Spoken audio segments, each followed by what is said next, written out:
All hell continues to break loose as Donald Trump's disastrous and unlawful war in Iran continues to spiral out of control now. Furious world leaders are calling Donald Trump out, and they're sticking the dagger in, and they are twisting it. I mean, we're hearing statements from a former French general who led the French Foreign Legion. He says, joining Donald Trump's war right now kind of be like buying a discounted ticket for the Titanic after it had already hit the iceberg. Meanwhile, France's President Emmanuel Macron made it very clear. He says, we are not taking any part in any force to open up the Strait of Hormuz. Let's just be very, very clear. We're not doing it. Stop putting our name out there. We're not helping at all. Also, French President Emmanuel Macron also called out Israel for its bombing of Lebanon, and particularly in Beirut, in the suburbs there, and also calling out the Israeli ground operation that's kind of already taking place and that's being planned, and saying, do not invade Lebanon. Remember, Israel has called up 450 reservists to basically launch an all-out invasion of Lebanon, South Lebanon. And if you see like what Beirut looks like, I mean, it looks like Gaza. I mean, Israel completely demolished it. They're like demolishing buildings. If like they believe Hezbollah's in it, that's what they say, that they say Hezbollah. They just destroy the whole building, regardless of, if there are civilians in there, innocent people there, doctors who are there. And we're seeing like they're killing doctors. And the United States and Israel killed the little girls in the elementary school in Iran. And they're blowing up energy facilities and desalination facilities. And it's all backfiring because Iran was striking the Riyadh energy facility and the LNG, liquefied natural gas facility in Qatar, and the Haifa energy facility. So we're just talking about escalation here to the point where the World Health Organization is preparing for possible nuclear annihilation and the fallout there. I mean, you also look at what Greenland was preparing for recently when Donald Trump was using that rhetoric. Remember, it seems like it was years ago, but it was just like a month ago where Donald Trump said that he was going to invade Greenland.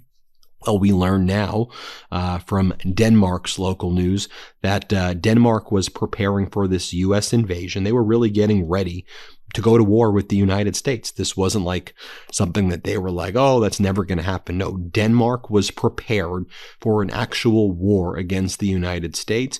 The Danish troops were sent with explosives to Greenland to destroy runways, to block U.S. landings. Blood supplies were brought out to Greenland for potential casualties.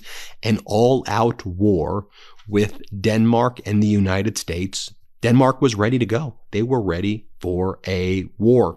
I want to share this with you. Spanish Prime Minister Pedro Sanchez just gave an interview where he, with clear moral clarity, says, I want to be clear. We in Spain are against this war in Iran because it is illegal. It's causing lots of damage. There are war crimes taking place. We are not getting involved. Watch what Spain's Prime Minister Sanchez had to say. Play this clip. We have to be involved, engaged in a diplomatic solution, in a de-escalation of this war in Iran and in the whole Middle East. I do believe that this war is interconnected with the rest of the wars that we have witnessed over the last years when it comes to Gaza, also West Bank, and of course what is happening in the Lebanon. And that is why I think it's very important to stand for these principles, to be engaged, and to be united. And I'm looking forward for this unity in the Council, because I think it's very important. This is a very defining moment for the European Union, and I think that we need to send a clear message to our citizens and the rest of the world that Europe is with multilateralism and is with international law, and we are against this war. We are against this war because it's illegal, there's no reason behind it, and it's causing a lot of damage. Civilians, of course refugees, and the economic consequences that the whole war, especially this global south, is already suffering. Now, as Justine Hogg explains, this is wild. Look at this chart right here. Look at this Morning Consult poll. Okay. People in every single one of the top U.S. allies now think it's better to depend on China and to form an alliance with China than the U.S. The global balance of power is not simply tilting away from the U.S. and toward China, it has tilted. Donald Trump destroyed the United States standing in the world. Look at the drop in global perception of the U.S. The drop is basically 100% because Donald Trump, clear as day. As Ramez Nam explains, what a complete cell phone and entirely foreseeable. The damage done might be repairable, but not easily or quickly. It will take very large and clear steps in the U.S., including some substantial constitutional and legal reforms to limit the power of a crazy president. That's how the rest of the world views this right now, that the American system is defective, where the United States Supreme Court allows for a crazy criminal predator president to be able to engage in this behavior and have absolute immunity. It is a defective system. I've said it before. There needs to be massive constitutional changes because the Constitution is not capable of dealing with bad faith, predator, authoritarian actors like Donald Trump. It's just not. You see how he's torn the Constitution to shreds here, and it's been devastating to the United States. It's been devastating to the rest of the world. I should also note Italy's defense minister wanted to make it very clear because I think Trump was putting out these statements or I think he had UK put out this vague statement that almost made it seem like European countries were going to help in the Strait of Hormuz, and they were not. So the Italian defense minister writes, I've read completely erroneous interpretations of a document approved today by some European and non-European nations, including Italy. No war mission, no entry into Hormuz, without a truce and without an extended multilateral initiative.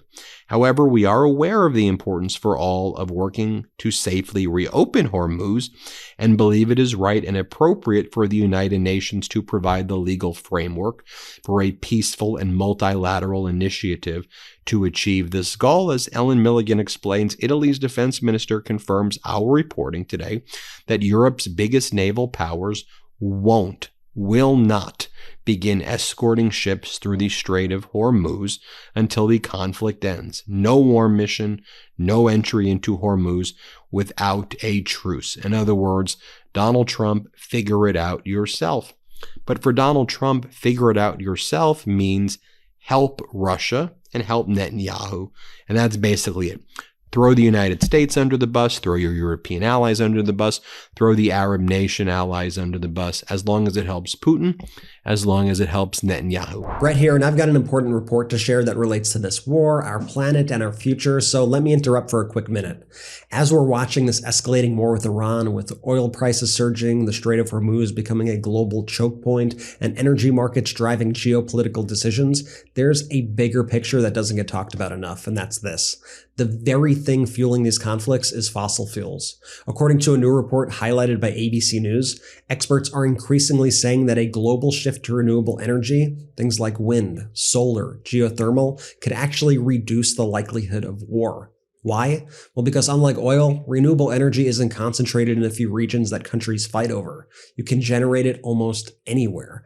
Think about what we're seeing right now. Iran has leverage in this war in large part because of its oil. The Strait of Hormuz matters because 20% of the world's oil flows through it. That creates vulnerability, that creates tension, that creates war incentives. But solar panels, wind farms, those don't create the same kind of geopolitical choke points. And here's where it gets even more relevant. While experts are saying renewable energy could actually lead to a less conflict globally, what are Trump officials reportedly doing? Well, they're considering paying nearly $1 billion to shut down offshore wind projects that could power hundreds of thousands, even millions of homes, and instead pushing more investment into fossil fuels. At a moment when this war is literally showing us the dangers of relying on oil, the policy response is to double down on it. Experts quoted in the report pointed out something really striking, that historically, oil has been tied directly to major conflicts from World War II to the Gulf War to today. Meanwhile, renewable energy sources have never once sparked a major international war.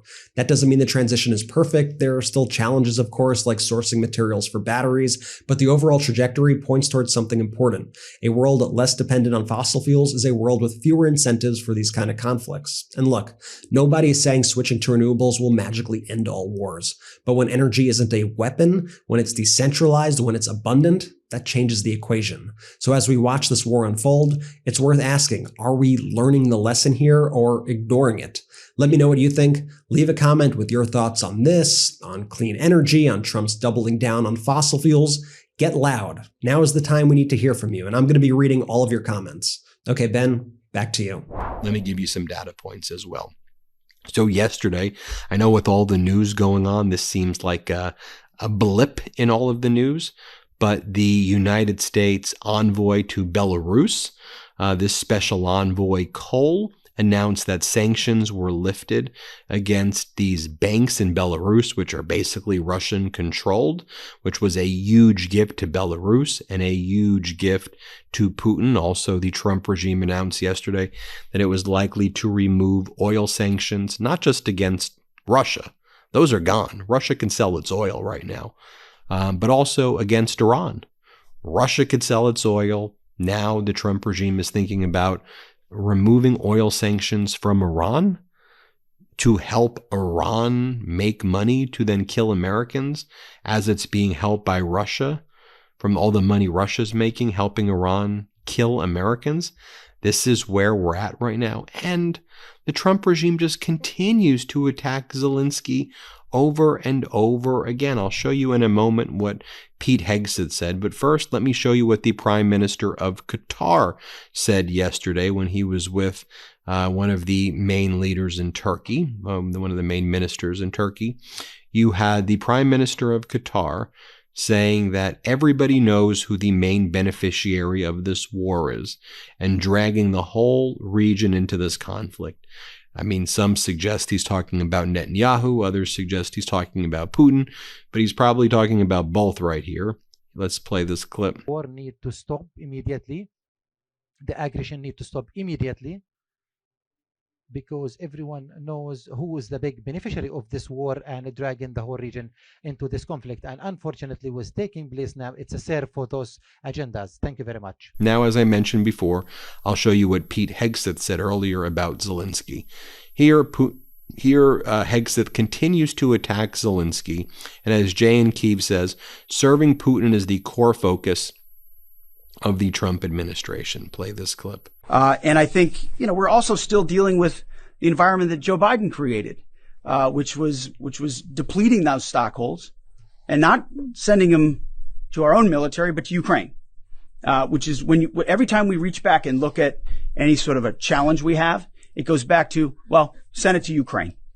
Ultimately, we think this should be these munitions are better spent in our own interests at this point, and this kind of funding bill is going to ensure that we're properly funded going forward. Right. So you have Hegseth trashing Zelensky right there, while you have Zelensky trying to help out the United States. Zelensky's like, look, I got 10,000 interceptor drones that we've made with Ukrainian technology. We also have the ability to, and the satellite technology to use these interceptors. Because once you have the interceptors, you also have to know the patterns of these Shahed drones, how they work, what you can do to stop them. And Ukraine's like, we want to help you, but can you help us a little bit with Russia? Because, Russia's helping Iran kill Americans. So can we help you Americans stop the Russians and Iranians from killing you? But then can you maybe help us with Russia? And, the Trump regime's like, no, we're not going to do that. You're P.T. Barnum. We don't want to help Zelensky. Anyway, so Zelensky spoke yesterday. He addressed the European Council, right? I mean, Zelensky's been busy. He's been putting in the work, right? 2 days ago, he addressed the parliament in UK. He spoke in front of both houses there. I showed you some of that speech. And here he is addressing the European Council about Russia and how Russia sees active use of air defense missiles in the Middle East, and they think Ukraine will face a shortage, basically. Russia feels emboldened by what the U.S. is doing in the Middle East right now. Here, play this clip. In the past few days, we have received signals from the American side that talks may resume soon, but with what mindset will the Russian side come to the talks this time? It depends on all of us together to make sure the Russians do not come to these talks feeling that their position has grown much stronger. And it is not only because of the situation around Iran, which is pushing global oil prices higher. First, Russians see active use of air defense missiles in the Middle East and the Gulf region, and they may think Ukraine will face a shortage of such missiles. Second, the EU's 20th sanctions package against Russia is stalled. It could have continued the pressure on Russia to move toward real peace. Third, the United States has eased some sanctions on Russia, and this brings significant money into Putin's war budget. Next, for the third month now, the most important financial security guarantee for Ukraine from Europe is not working. The 90 billion euro support package for this year and the next. This is critical for us. It's a resource to protect lives. And fifth point, even today, we do not know for sure whether this support will be unblocked. And then Zelensky talks about how he's always been ready to talk about negotiations for a ceasefire with Russia.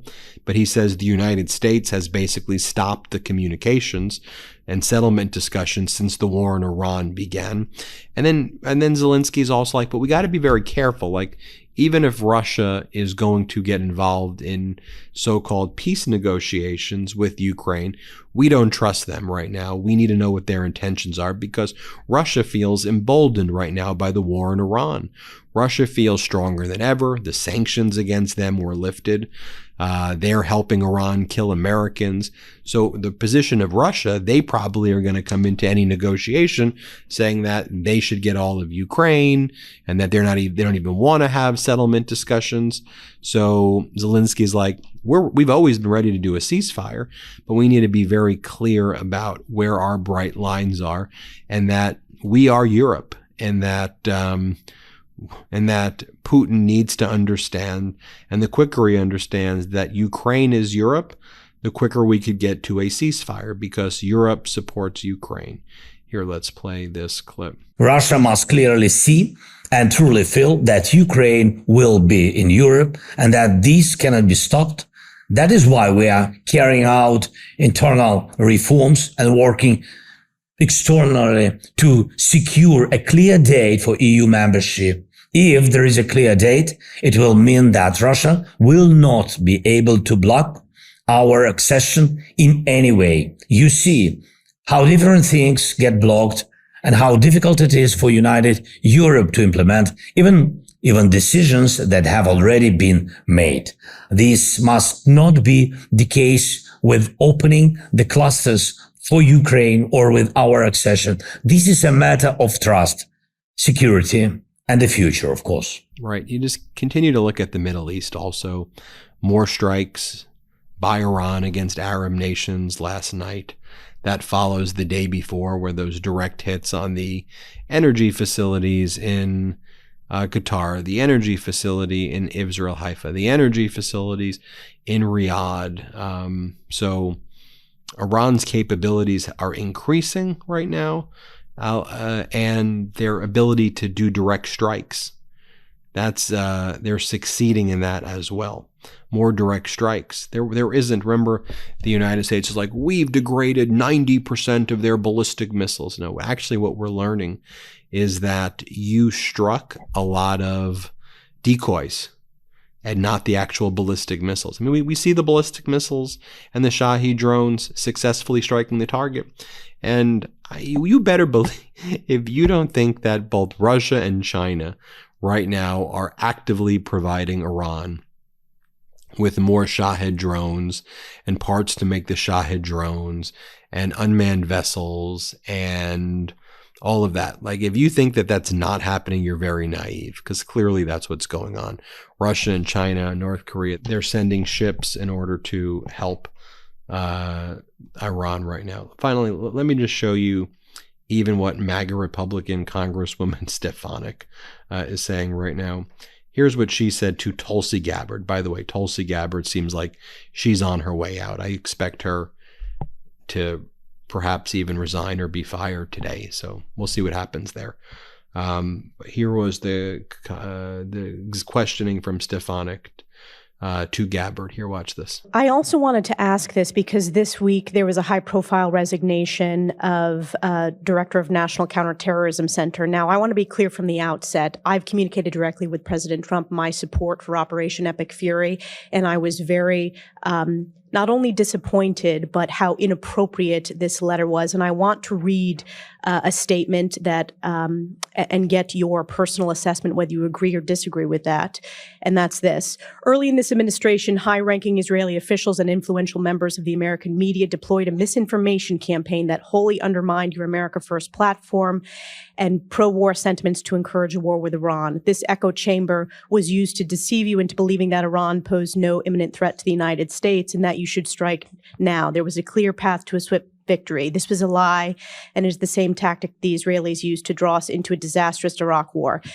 Now, I cannot say how much I disagree with that statement. Do you agree or disagree with what this letter was put out by former Director Kent?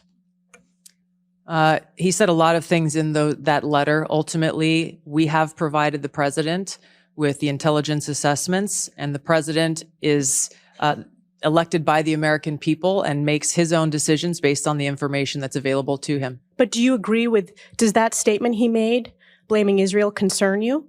Yes. Well, anyway, thank you for watching. Hit subscribe. Let's get to 7 million subscribers. Thank you. Love this video? Support independent media and unlock exclusive content, ad-free videos, and custom emojis by becoming a paid member of our YouTube channel today. You can also gift memberships to others. Let's keep growing together.